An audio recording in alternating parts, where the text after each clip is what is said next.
অস্ট্রেলিয়ার সিডনির বন্ডি বিচে ইহুদিদের হানুকা উৎসবে বন্দুক হামলায় নিহতের সংখ্যা বেড়ে 16 জনে দাঁড়িয়েছে। নিহতদের মধ্যে একজন 10 বছর বয়সী শিশু, একজন ইহুদি ধর্মগুরু এবং একজন হামলাকারীও রয়েছেন।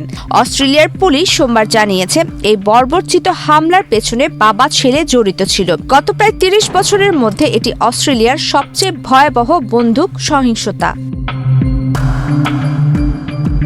পুলিশ জানিয়েছে 50 বছর বয়সী বাবা ঘটনাস্থলে নিহত হয়েছেন।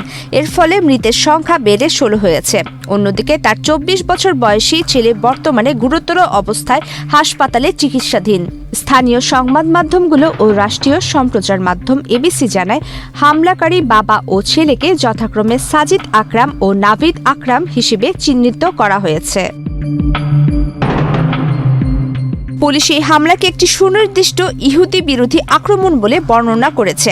এক্সট্রিম মশার কয়েল প্ল্যান্ট ফাইবার দিয়ে তৈরি, তাই সহজে ভাঙে না, সুগন্ধিযুক্ত ও নিরবিচ্ছিন্নভাবে জ্বলে। ডেঙ্গু, চিকুনগুনিয়া বাহি সহ যে কোনো মশার বিরুদ্ধে দেয় এক্সট্রিম সুরক্ষা।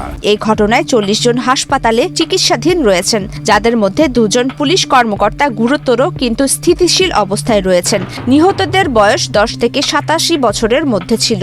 হামলাকারীরা যে অস্ত্র ব্যবহার করেছে তা ছিল বোল্ট অ্যাকশন রাইফেল এবং শটগান। পুলিশ আরও জানিয়েছে, সাইদ আকরাম 2015 সাল থেকে একটি বৈধ অস্ত্রের লাইসেন্স ধারক ছিলেন এবং তার কাছে 6টি লাইসেন্সকৃত অস্ত্র ছিল।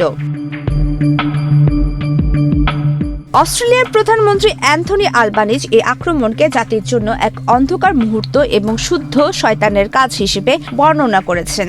সোমবার সকালে বন্ডি বিচে ফুল দিয়ে শ্রদ্ধা জানানোর পর তিনি বলেন, ইহুদি সম্প্রদায় আজ ব্যথিত। আমরা সকল অস্ট্রেলীয় তাদের পাশে আছি এবং আমরা বলছি আমরা তোমাদের সঙ্গে আছি।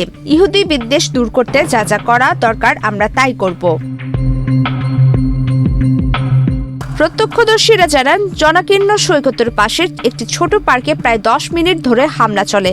এই উৎসবে প্রায় 1000 মানুষ উপস্থিত ছিলেন। হামলার সময় এক সশস্ত্র ব্যক্তিকে ধাক্কা মেরে নিরস্ত্র করে দেওয়া একজন পথচারীকে হিরো হিসেবে অভিহিত করা হচ্ছে, যার সাহসিকতা বহু প্রাণ বাঁচিয়েছে বলে মনে করা হচ্ছে। সংবাদ মাধ্যম 7 নিউজ অস্ট্রেলিয়া তার নাম আল আহমেদ বলে জানিয়েছে। তিনি একজন ফলের দোকানদার এবং তাকে 2 বার গুলি করা হয়েছিল। তার অস্ত্রোপচার সম্পন্ন হয়েছে। সোমবার দুপুরের মধ্যেই তার জন্য খোলা তহবিলে $350,000 অস্ট্রেলিয়ান ডলার সংগ্রহ করা হয়েছে। নিহতদের স্মরণে বন্ডি প্যাভিলিয়নে একটি অস্থায়ী স্মৃতিস্তম্ভ তৈরি করা হয়েছে।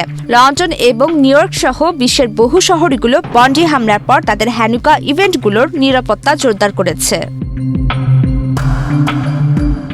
প্রমিতি কিবরিয়া ইসলাম, বাংলাদেশ প্রতিদিন।